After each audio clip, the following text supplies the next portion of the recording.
J'aimerais qu'on lise ensemble dans Éphésiens chapitre 4, et puis on va faire quelque chose de nouveau. Je vais vous demander de vous lever pour lire la parole de Dieu. Vous savez que dans certaines églises, on se lève pour lire la parole de Dieu. Je pense que l'église de Sème, ils faisaient ça. Comme il y a une tradition, peut-être, mais il y a une petite signification là-dedans. C'est que Dieu parle. Alors, on se lève dans un geste de respect, puis on est à son écoute, puis ça nous permet de nous dégourdir un peu les jambes. Ça, c'est le côté pratique. Éphésiens 4, à partir du verset 25. C'est pourquoi renoncez aux mensonges et que chacun de vous parle selon la vérité à son prochain, car nous sommes membres les uns des autres. Si vous vous mettez en colère, ne péchez point, que le soleil ne se couche pas sur votre colère et ne donnez pas accès au diable. Que celui qui dérobait ne dérobe plus, mais plutôt qu'il travaille en faisant de ses mains ce qui est bien pour avoir de quoi donner à celui qui est dans le besoin. Qu'il ne sorte de votre bouche aucune parole mauvaise, mais s'il y a lieu, quelques bonnes paroles qui servent à l'édification et communiquent une grâce à ceux qui l'entendent. N'attristez pas le Saint-Esprit de Dieu par lequel vous avez été scellés pour le jour de la rédemption, que toute amertume, toute animosité, toute colère, toute clameur, toute calomnie et toute espèce de méchanceté disparaissent du milieu de vous. Soyez bons les uns envers les autres, compatissants, vous pardonnant réciproquement comme Dieu vous a pardonné en Christ. Devenez donc les imitateurs de Dieu comme des enfants bien-aimés et marchez dans l'amour, à l'exemple de Christ qui nous a aimés, qui s'est livré lui-même à Dieu pour nous, comme une offrande et un sacrifice de bonne odeur. Que la débauche, ni aucune impureté, ni la cupidité ne soient même pas nommées parmi vous, ainsi qu'il convient à des saints. Qu'on n'entende ni paroles grossières, ni propos insensés ou équivoques, choses qui sont contraires à la bienséance. Qu'on entende plutôt des actions de grâce. On va prier avant de s'asseoir. Seigneur notre Dieu, merci pour ta parole. Que tu puisses nous toucher ce matin et continue à nous transformer à ton image. Amen. Vous pouvez vous asseoir.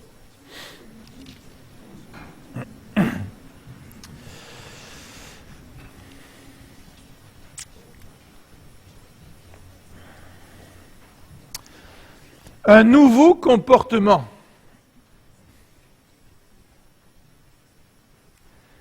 Souvent, nous avons tendance à parler de la vie chrétienne comme étant un message que nous avons compris, sans réaliser que les conséquences de la réception du message de Dieu va produire en nous un nouveau comportement.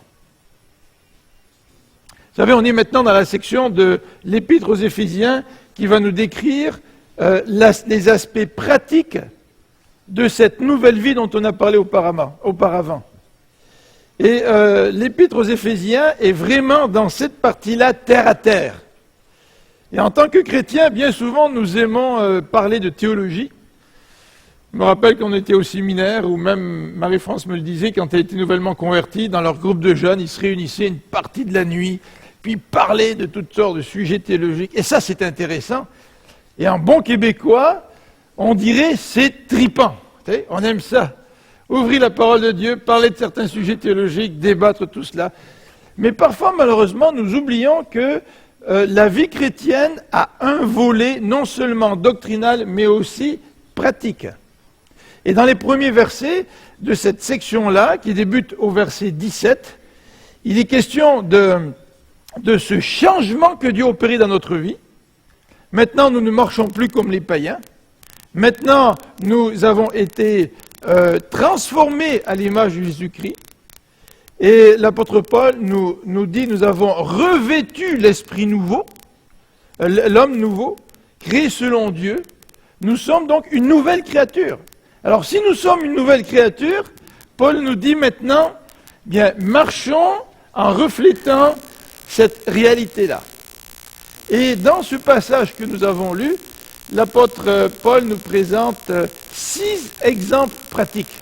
6 exemples pratiques qui sont là pour nous rappeler que maintenant que je suis chrétien, maintenant que nous sommes chrétiens, eh bien, nous avons été changés et ce changement va se refléter dans le quotidien. Donc, 6 exemples pratiques. Ce matin, nous allons en voir 3. Dimanche prochain, nous en verrons 3. Et par la suite, nous nous arrêterons sur les références à l'Esprit de Dieu dans ce passage, et les références aussi à cet appel lancé par Paul à être des imitateurs de Dieu et des imitateurs de Jésus-Christ. Donc vous voyez, on a un petit plan pour cette section sur 3 dimanches. La première section de ce que j'ai appelé un nouveau comportement ce matin va nous faire couvrir ensemble 3 exemples concrets. Et dans ces exemples concrets, l'apôtre Paul nous met tout de suite dans la réalité de nos relations. Non seulement les 3 exemples de ce matin, mais les 3 exemples de la semaine prochaine traitent des relations. Vous savez, c'est bien beau de dire que nous sommes chrétiens. Mais si nous sommes chrétiens, cela doit se manifester dans nos rapports les uns avec les autres. C'est tellement facile de venir à l'église le dimanche et de se comporter d'une façon qui n'honore pas notre Seigneur et notre Maître durant toute la semaine. Donc si nous avons été changés, ce changement de nature va se refléter dans nos relations. Le deuxième élément que j'aimerais mentionner sur ce passage, c'est que Paul nous lance des interdictions, mais à chaque interdiction correspond un commandement. Par exemple, que celui qui dérobait ne dérobe plus. Mais là, il y a un commandement qui travaille. Alors c'est un petit peu le modèle, grosso modo, que Paul suit dans ces quelques versets. Et à chaque exhortation que Paul va nous donner, dans chacun de ces exemples, il va nous présenter une raison, plus ou moins implicite, je vous l'accorde, mais une raison pour expliquer le comportement ou l'exhortation qu'il énonce à ses chrétiens. Alors, voilà donc le plan du passage que nous avons devant nous. Regardez au verset 25, il est question du mensonge, renoncer au mensonge et dire la vérité. Alors on va appeler cette section-là « dire la vérité ». Le deuxième exemple au verset 26 et 27, c'est celui de contrôler notre colère. Le troisième exemple au verset 28, c'est celui de travailler honnêtement. Le quatrième exemple au verset 29, il est question de la bonne parole, communiquer une bonne parole. Au verset 31, il est question d'être compatissants les uns envers les autres. Et le dernier exemple, au verset 3 et 4 du chapitre 5, il nous est dit qu'on entende plutôt des actions de grâce. Ça touche encore les paroles, les actions de grâce. Alors on va regarder ces 6 éléments ensemble, et si vous remarquez, au verset 30, l'apôtre Paul va parler du Saint-Esprit. N'attristez pas le Saint-Esprit de Dieu. Donc c'est comme s'il inclut dans ces 6 exemples une coupe de parenthèses. La première parenthèse nous parle du Saint-Esprit de Dieu. Et la deuxième parenthèse, chapitre 5, verset 1, il est question d'être imitateur de Dieu, comme des enfants bien-aimés, puisque Dieu c'est notre Père. Mais il est question aussi de Jésus-Christ qui s'est livré lui-même pour nous. Alors, au sein de ces 6 exhortations, l'apôtre insère 3 références à chacune, une référence à chacune des personnes de la Trinité. Saint-Esprit, Dieu le Père et le Fils.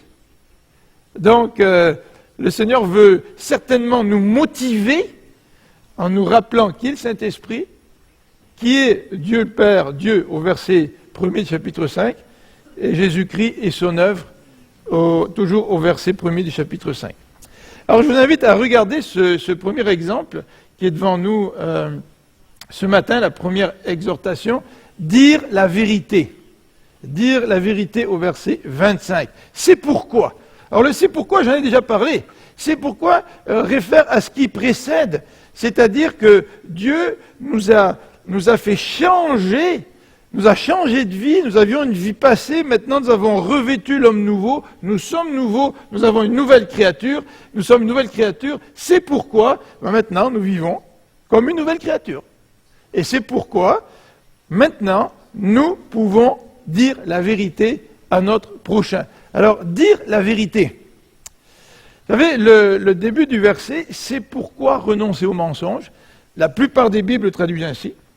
Ce début du verset nous donne l'impression que Paul est en train de nous donner une interdiction. Renoncer au mensonge. En fait, si vous prenez des Bibles qui font des traductions littérales, elles vont le traduire un petit peu différemment.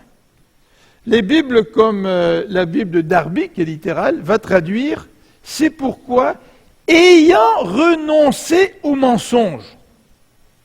Il y a une nuance. Et dans l'original, je crois que c'est ça qui est écrit, « ayant renoncé au mensonge ». Il y a une nuance, parce que ce n'est pas un ordre de renoncer au mensonge. Paul n'est pas en train de dire à ceux qui ont une nouvelle vie, une nouvelle nature, maintenant il n'est pas en train de dire « renoncer au mensonge ». Il est en train de dire « puisque vous avez déjà renoncé au mensonge ». Ayant renoncé au mensonge, c'est du passé ça. C'est-à-dire que quand nous étions des païens, nous vivions dans le mensonge. Et lorsque nous sommes devenus chrétiens, nous sommes passés du mensonge à la vérité.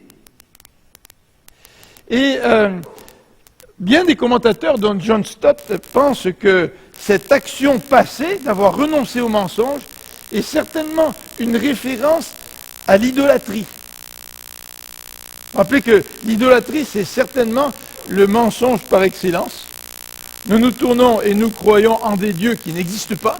Nous croyons en des mensonges. Et notre vie se caractérise par une vie de mensonge. Ce qui est intéressant, c'est que dans Jean, au chapitre 8 et verset 44, Jésus nous dit ceci, « Vous avez le père du diable. Vous avez pour père le diable. Et vous voulez accomplir les désirs de votre père. Il a été meurtrier dès le commencement et ne se tient pas dans la vérité parce qu'il n'y a pas de vérité en lui. Lorsqu'il profère le mensonge, il parle de son propre fond car il est menteur et le père du mensonge. Avant notre conversion, nous avions le diable comme père et ce qui caractérise le diable, c'est le mensonge. Donc nous aussi, nous vivions dans le mensonge. Et de se rappeler que nous sommes passés de la mort à la vie, nous avons vécu un changement de nature. Aujourd'hui, nous avons renoncé au mensonge, parce que nous avons reçu une nouvelle vie. Et c'est la raison pour laquelle nous ne vivons pas dans le mensonge. Notre vie ne se caractérise pas par le mensonge. Ça se peut que nous mentions à l'occasion, mais le mensonge ne caractérise pas notre vie. Pourquoi? Parce que nous avons renoncé au mensonge. Lorsque nous avons renoncé aux ténèbres, nous avons revêtu Christ. Satan n'est plus notre père, lui le père du mensonge. Nous qui étions des enfants du mensonge, nous sommes maintenant en Jésus-Christ. Donc nous avons renoncé au mensonge. Et le mensonge n'est plus ce qui caractérise notre vie. Et c'est la raison pour laquelle Paul nous dit maintenant, nous appelle maintenant à dire la vérité. Regardez le verset 21. Le verset 21, dans le contexte, nous dit « Si vous l'avez entendu, et si conformément à la vérité qui est en Christ, vous avez entendu dire qu'il fallait vous dépouiller de votre vie passée, qu'il fallait être renouvelé. » Puis nous avons dit, il y a deux dimanches, que ces versets-là parlent de la nouvelle naissance. Là. Ces versets-là ne nous disent pas « Maintenant, là, il faut que tu te dépouilles. » C'est fini, là. Le vieil homme a été crucifié à la croix, là. C'est fini, cette affaire-là. Nous sommes des êtres nés de nouveau. Et nous avons entendu parler de la vérité. Nous avons entendu parler de la vérité qui est Christ et qui est en Christ. Et nous avons accepté cette vérité-là. Nous avons accepté le Christ. Nous sommes maintenant dans la vérité. Donc l'apôtre Paul nous encourage à dire la vérité. Et vous savez, quand on dit la vérité, Jésus a dit lui-même que ton oui soit oui et que ton non soit non. Et un des problèmes que nous avons, quand nous entendons les paroles de Paul, cette exhortation, un des problèmes que nous avons, c'est que nos paroles ne sont pas toujours fiables envers notre prochain. Pour différentes raisons. Elles ne sont pas fiables envers notre prochain. Il y a toutes sortes d'explications que nous pourrions évoquer pour justifier une conduite inverse. Ah ouais, mais j'ai pas dit la vérité parce que j'ai pas osé. Ou j'ai pas dit la vérité parce que j'avais peur. Vous savez, on peut énoncer toutes sortes d'excuses. Mais ici, Paul ne s'attarde même pas sur les excuses. Il nous dit, dites, parlez à votre prochain selon la vérité. C'est parfois pas facile de parler à notre prochain selon la vérité. Alors on peut se poser la question, la question suivante, est-ce qu'on peut tout dire à notre prochain? Est-ce qu'on peut dire la vérité tout le temps? Vous savez, toute vérité n'est pas bonne à dire. En particulier, ça dépend du contexte aussi dans lequel on le dit. Et une vérité peut énormément blesser quelqu'un. Une vérité qui n'est pas dite à propos peut avoir un résultat complètement opposé au résultat escompté. Et c'est la raison pour laquelle les proverbes nous donnent toutes sortes de références à comment dire la vérité, comment parler à son prochain. Dire la vérité n'est pas une licence pour dire tout ce qui est vrai, n'importe comment, n'importe quand et à n'importe qui. Vous savez qu'est-ce qu'on dit souvent, je vais lui dire les 4 vérités. Souvent, quand on dit ça, on n'est pas très animé par l'amour, ou par des considérations envers l'autre, le bien-être de l'autre. Souvent, on a envie de dire les 4 vérités pour nous défouler. Donc, toute vérité n'est pas bonne à dire, au moins pour une raison. C'est que bien souvent, nous n'avons pas les bons motifs quand on dit la vérité. Et au lieu de dire la vérité dans la charité, comme nous l'encourage le verset 15 du même chapitre, eh bien, nous disons la vérité, puis cette vérité finit par blesser. Rappelez-vous le verset 15. Professez la vérité dans l'amour. Et c'est dans l'amour de l'autre. Cela veut dire que je me mets dans la situation de l'autre et je me pose la question, est-ce que de dire la vérité va profiter à l'autre? Est-ce que c'est le moment de dire la vérité à l'autre? Je me préoccupe du bien de l'autre. Alors, l'apôtre Paul ici nous encourage à dire la vérité, mais il nous donne aussi une raison. Comme je vous ai dit, souvent la raison est un petit peu, elle peut être implicite, mais là elle est assez claire. La raison que Paul donne dans ce verset 25, c'est la suivante, car nous sommes membres les uns des autres. Et vous savez ce que veut dire l'expression être membre des uns des autres? Ça veut dire que nous appartenons tous au même corps. C'est ce que Paul a développé dans l'épître aux Éphésiens. Paul a dit dans l'épître aux Éphésiens qu'il y a un mystère là. C'est que Dieu a pris les Juifs et les païens, 2 groupes irréconciliables, qui étaient séparés par un mur de séparation, et il les a unis dans un même corps qu'on appelle l'Église.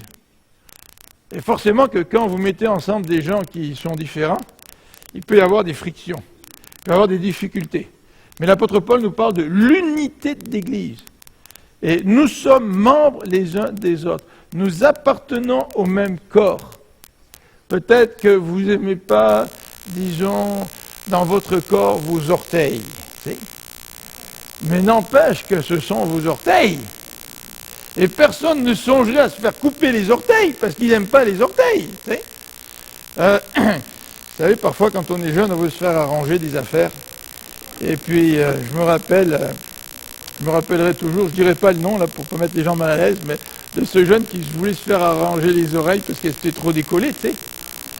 Ou peut-être qu'il y a certains aspects physiques que vous n'aimez pas, tu sais. Bon, aujourd'hui, on dit que la chirurgie esthétique arrange beaucoup de choses. Mais en tout cas, on n'aurait pas l'idée de se couper de quelque chose dans notre corps que nous n'aimons pas.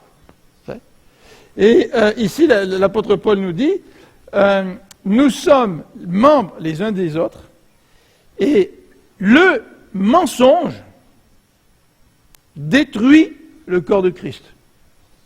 Vous voudriez détruire le corps de Christ, commencez à proférer des mensonges à l'intérieur de l'Église.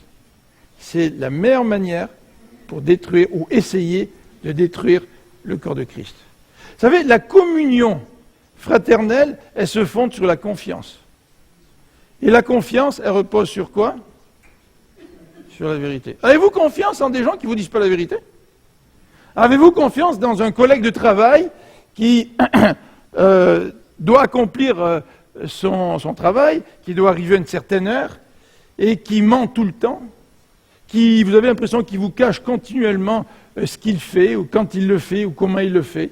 Puis se développe en vous une insécurité, parce que vous ne pouvez pas compter sur lui, surtout si son travail affecte le vôtre.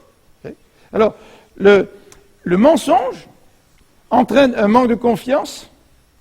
Un manque de confiance affecte la communion fraternelle, et en quelque sorte, le mensonge détruit le corps de Christ.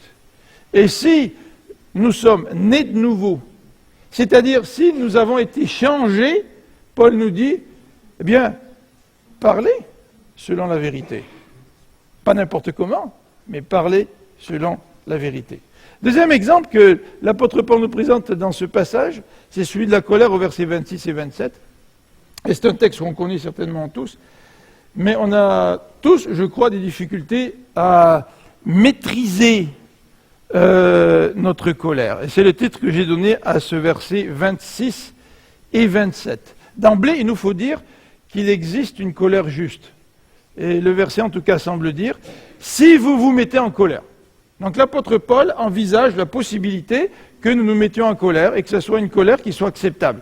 Mais l'apôtre Paul nous dit, si vous mettez en colère, si ça arrive, attention. Attention, nous dit l'apôtre Paul. Alors, il y a une colère qui est juste, et on va regarder dans quelques instants une colère injuste, mais pour l'instant, disons que la colère de Dieu est un modèle de colère juste. Et au chapitre 5, verset 6, il est question de la colère de Dieu. Que personne ne vous séduise par de vains discours, car c'est à cause de ces choses que la colère de Dieu vient sur les fils de la rébellion. Et la Bible nous présente la colère de Dieu comme celle d'un juge qui est juste. La colère de Dieu est tout le temps une colère juste. Si vous regardez dans le Nouveau Testament, en particulier dans les évangiles, Jésus aussi a exprimé ou a manifesté sa colère à certaines occasions. Je vous invite à regarder dans Marc au chapitre 3. Marc au chapitre 3, à partir du verset 1er jusqu'au verset 5, ça va nous aider à comprendre le contexte. Marc chapitre 3, verset 1er, Jésus, il entre dans la synagogue et il s'y trouve un homme qui a la main sèche. Et tout le monde observait Jésus afin de savoir s'il le guérirait le jour du sabbat. Ah ah, Jésus, si tu guéris le jour du sabbat, on va te coincer. C'était afin de pouvoir l'accuser. Verset 3. Et Jésus dit à l'homme qui avait la main sèche, lève-toi là au milieu. Puis il leur dit, est-il permis le jour du sabbat de faire du bien ou de faire du mal, de sauver une personne ou de la tuer? Mais ils gardèrent le silence. Alors promenant ses regards sur eux avec... Vous avez indignation dans vos Bibles, hein? Moi j'ai indignation aussi. Mais dans le grec, c'est le mot colère qui est employé. Orgué, la colère. Jésus promène les regards sur eux, c'est-à-dire les regarde avec de la colère et en même temps de la tristesse. Il est affligé de l'endurcissement de leur cœur. Il dit à l'homme, étends ta main, il l'étendit et sa main fut guérie. Remarquez là, cette cohabitation dans le cœur de Jésus de la colère et de la tristesse. Nous avons de la difficulté à maintenir dans notre vie ces deux éléments-là. Souvent, quand on est en colère parce qu'il y a des situations qui nous rebutent, mais on n'a pas beaucoup de tristesse. Vous être en colère après votre fils parce qu'il vous a désobéi, ou votre fille, mais ça vous choque, mais vous n'avez pas de tristesse dans votre cœur. Mais chez Jésus, on voit cet équilibre dans son cœur. Évidemment, la Bible nous parle aussi non seulement de la colère de Dieu, qui est juste la colère de Jésus, mais aussi celle du juste, c'est-à-dire de celui qui marche avec Dieu, de celui qui craint Dieu, de celui dans le Nouveau Testament qui est enfant de Dieu. Et nous avons un exemple dans le psaume au chapitre 119, au verset 53, où il est dit, le psalmiste parle, une colère ardente. Ah, ça c'est... Quand on parle de ardent, ça me fait penser à la fournaise ardente dans laquelle les amis de Daniel avaient été jetés. Tu sais, c'est pas une petite fournaise, il y a de l'intensité là, hein? C'est pas une petite colère là, c'est une colère ardente, nous dit le verset 53. Une colère ardente me saisit à la vue des méchants. C'est-à-dire que l'expression est forte, la colère me saisit, c'est-à-dire qu'elle m'habite. C'est une colère qui est forte, qui me remplit. Mais ce n'est pas une colère qui me saisit au point où je vais pécher. Tu sais. Mais tout de même, c'est une colère qui le saisit à la vue des méchants qui abandonnent ta loi. Il existe une juste colère. Mais il existe aussi une colère injuste. Et pour développer un petit peu cet aspect-là, j'aimerais qu'on tourne dans l'épître de Jacques, au chapitre 1er. Jacques au chapitre 1er. Donc Jacques, c'est juste avant Pierre, au chapitre 1er, au verset 19. Jacques, chapitre 1er, verset 19. Alors, on va lire ce passage ensemble. J'attends que vous cherchiez, puis je vais lire pour vous. Verset 19, premier chapitre de Jacques. Sachez-le. Donc déjà, ça c'est assez, comment dirais-je, solennel. Hein? Quand Paul nous dit quelque chose, ou Jacques nous dit quelque chose, puis il commence en disant « sachez-le », c'est qu'il veut qu'on se rappelle de quelque chose. « Sachez-le, mes frères bien-aimés », et il ajoute un mot d'affection. Souvent, quand on fait des reproches à quelqu'un, on dit toujours qu'une critique devrait être enrobée d'une dizaine de compliments. Hein? Et Jacques, ici, exprime son affection envers ses chrétiens. Sachez-le, mes frères bien-aimés, ainsi que tout homme soit prompt à écouter. On a tous hommes dans nos versions, hein. C'est embêtant ça, parce qu'on pourrait dire tout être humain. Soit prompt à écouter, lent à parler, lent à se mettre en colère, car la colère de l'homme n'accomplit pas la justice de Dieu. C'est-à-dire que la colère de l'homme n'accomplit rien, hein, en fin de compte. Là. Par la colère, on n'atteint pas les objectifs que l'on voudrait atteindre. C'est pourquoi, rejetant toute souillure et tout débordement de méchanceté, recevez avec douceur la parole qui a été plantée en vous et qui peut sauver vos âmes. Pourquoi il parle de la parole ici au verset 21 ? C'est que la parole, c'est un antidote à une colère injuste. Et la colère injuste, elle prend racine dans toutes sortes de raisons. Puis là, j'en ai marqué quelques-unes, mais j'avais pas assez de place. Alors ne croyez pas que ma liste là, c'est juste une liste qui parle du péché qui est dans notre cœur, comme l'orgueil, la rancune, la vengeance. Ça peut mettre en colère. Je peux vouloir me venger de quelqu'un qui m'a fait du mal. Je peux être en colère par orgueil, mais je peux être en colère aussi pour différentes raisons qui ne sont pas nécessairement des péchés en soi. La déception, le mal qu'on m'a fait, ou le fait que les choses m'échappent. Vous savez, ça, je sais pas, moi j'ai déjà été en colère parce que dans une certaine situation, la situation m'échappait, je ne pouvais plus la contrôler. Alors il y a plusieurs raisons, mais vous savez que l'apôtre Paul dans Éphésiens ne s'attarde même pas sur les raisons, parce que quand on se met en colère et que notre colère est injuste, la plupart du temps, nous pensons que nous avons des bonnes raisons pour nous mettre en colère. C'est vrai. Et l'apôtre Paul ici ne passe pas du temps à expliquer les causes de la colère, que ce soit notre péché ou des situations quelconques ou des blessures quelconques. L'apôtre Paul nous dit « Ne péchez pas si vous vous mettez en colère ». Alors la colère injuste pousse l'apôtre Paul à nous faire une recommandation, que le soleil ne se couche pas sur votre colère. Il ne faut pas prendre ça littéral, hein, en disant l'apôtre Paul me permet d'être en colère au moins jusqu'au coucher du soleil. Alors le temps qu'il me donne, là, je vais en profiter, tu sais. Là, il est question de colère injuste. Mais la recommandation de l'apôtre Paul, c'est que même une bonne colère, une colère juste, ça existe une colère juste, nous ne sommes pas sûrs de pouvoir empêcher cette colère juste de transformer en colère injuste. C'est tellement facile de passer la ligne. Je ne sais pas si vous avez déjà franchi cette ligne-là.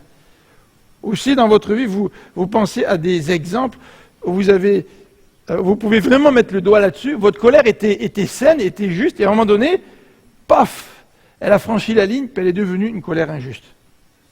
Et là, Paul est en train de nous donner une restriction pour notre bien, là. Que votre colère, que le soleil ne se couche pas sur votre colère.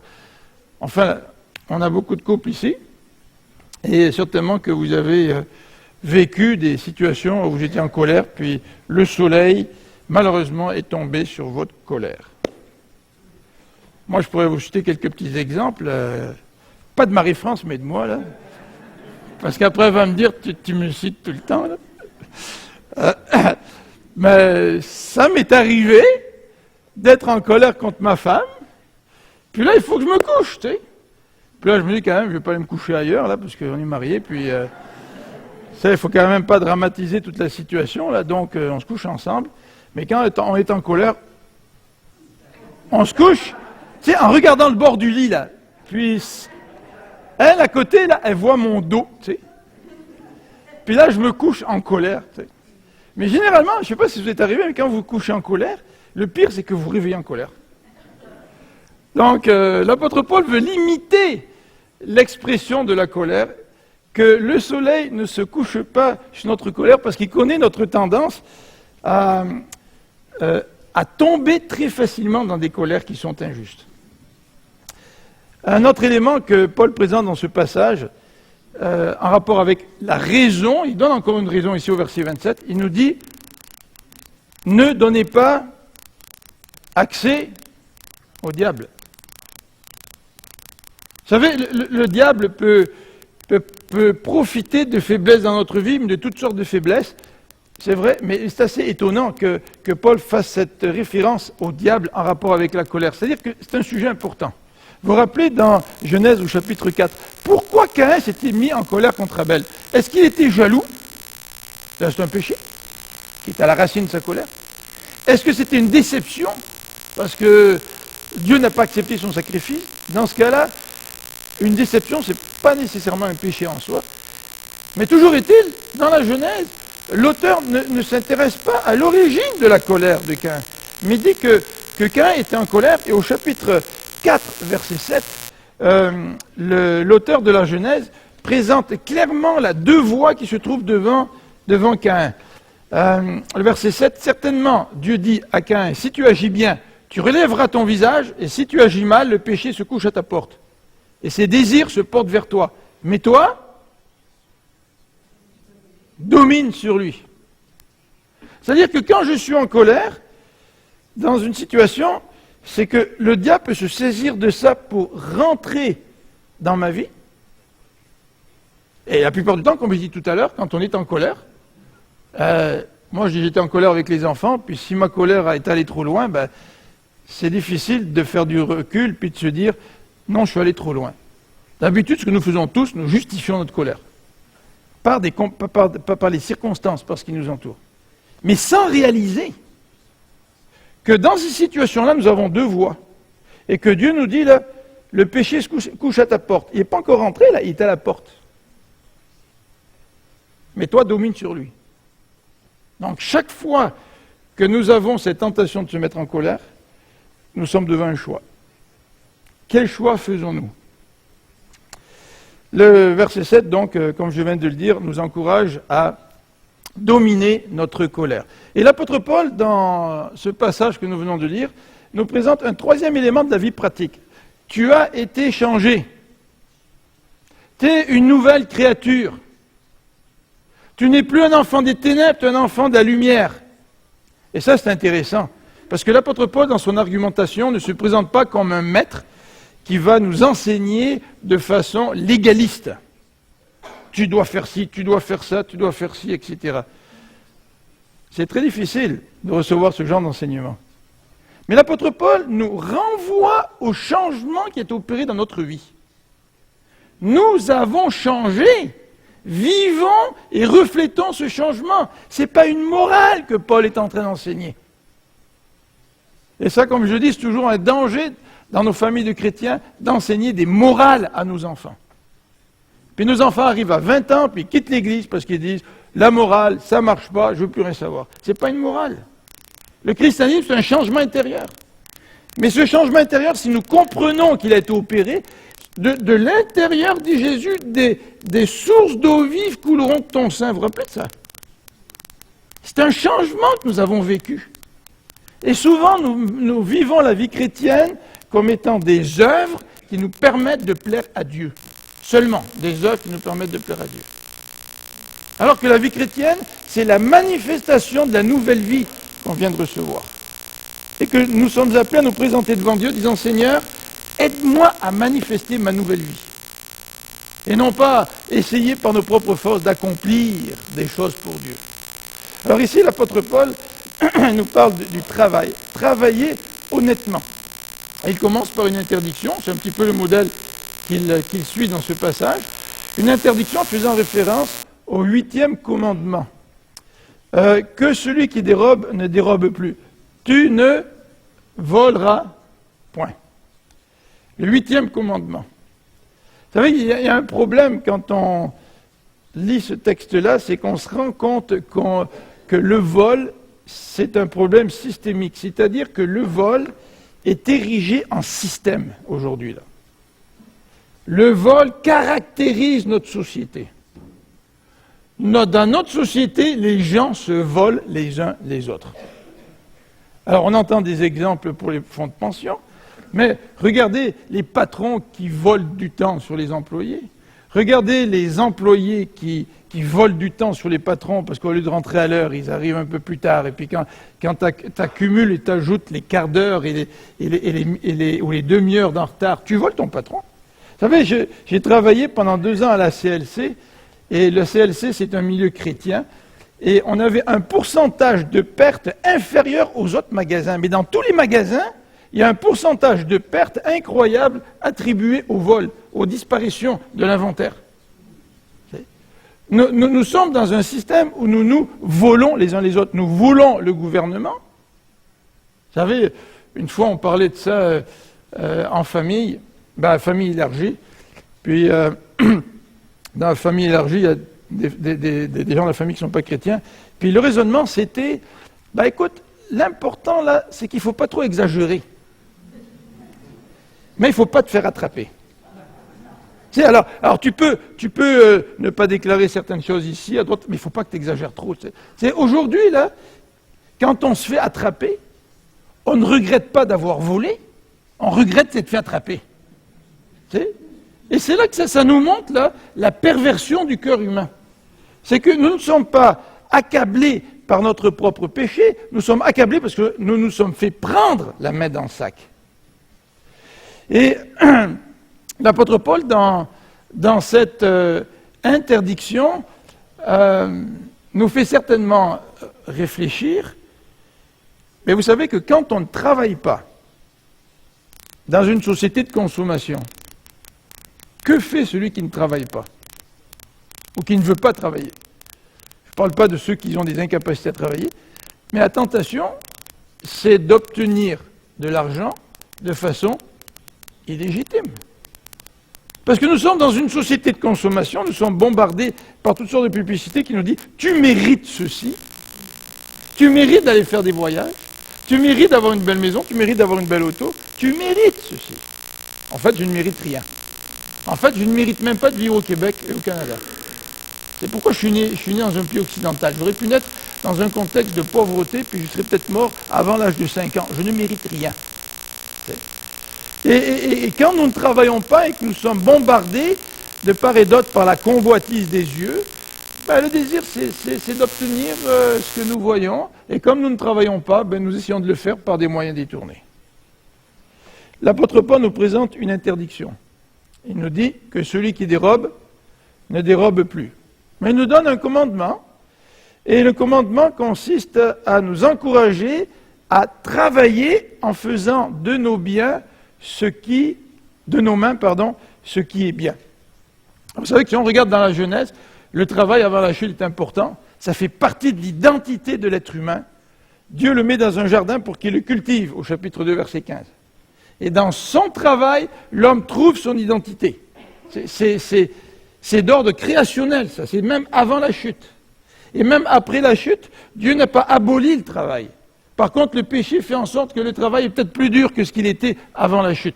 Mais le travail est encore quelque chose de bien, de bon, qui nous permet de nous épanouir et qui est très important pour notre identité. Vous savez que bien des hommes et des femmes qui perdent leur travail, qui se retrouvent à la maison, perdent aussi leur identité et ça provoque chez eux une crise profonde.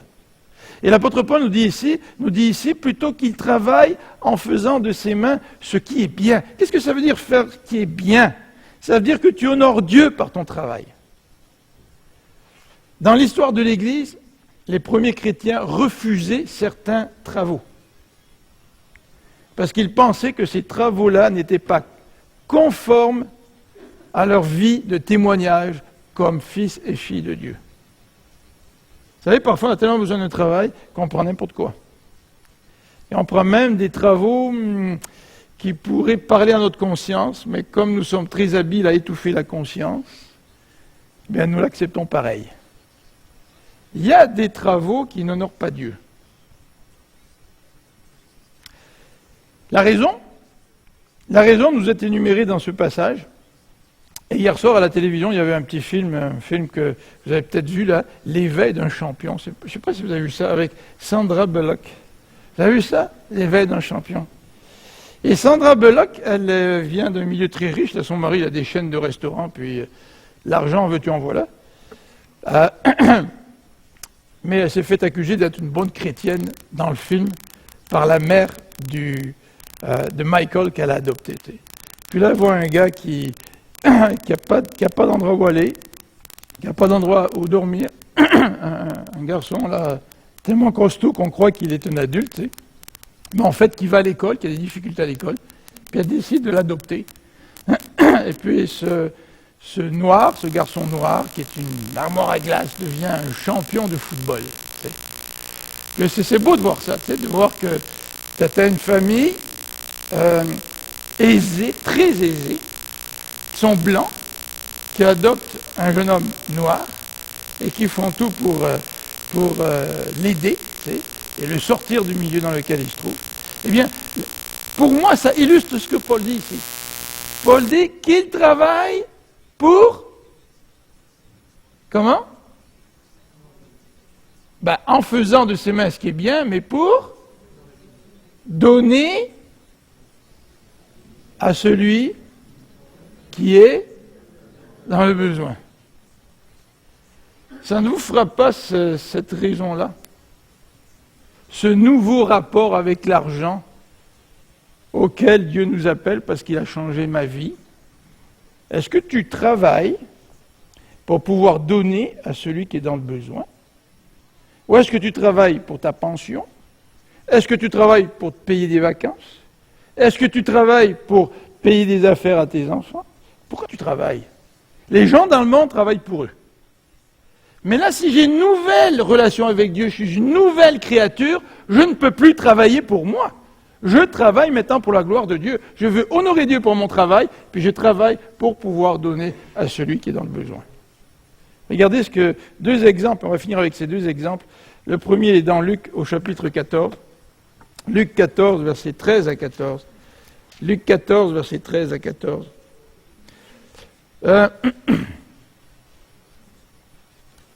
Luc 14, versets 13 à 14. Jésus est invité à un repas. Et Jésus va donner une coupe de leçons. Il dit à celui qui l'avait invité, lorsque tu donnes à dîner ou à souper, n'invite pas tes amis, ni tes frères, ni tes parents, ni tes voisins riches, de peur qu'ils ne t'invitent à leur tour et qu'on ne te rende l'appareil. Vous savez, des fois c'est compliqué d'être invité. Parce qu'on se dit, ah là, il m'invite, mais moi je me sens obligé de lui rendre l'appareil. Puis nous, peut-être, on a moins d'énergie, puis on a peut-être moins de ressources financières. Puis on se dit, ah, s'ils m'invitent, là, ils font tellement une grosse affaire, c'est tellement... Moi, s'ils les invitent en retour, je me sens obligé, puis moi, je ne pourrais pas leur donner tout ça, tu sais. Jésus dit, non, rentrez pas là-dedans, là. Tu veux inviter quelqu'un? Invite quelqu'un que tu ne connais pas. Invite quelqu'un qui n'est pas ton ami, ni ton frère, ni tes parents, il n'est pas riche.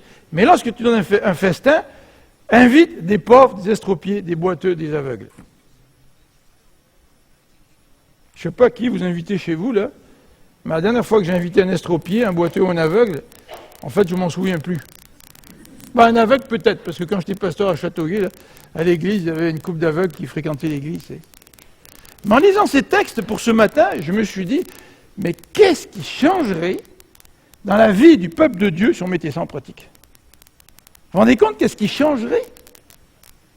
Qu'est-ce qui a changé dans la vie de ce garçon parce qu'une femme riche a décidé d'en prendre soin?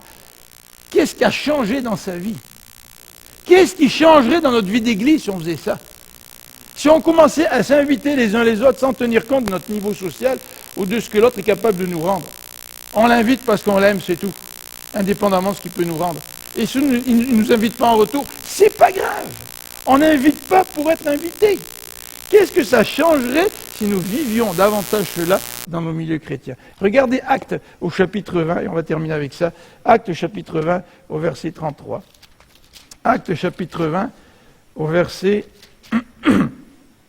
33. C'est Paul qui parle.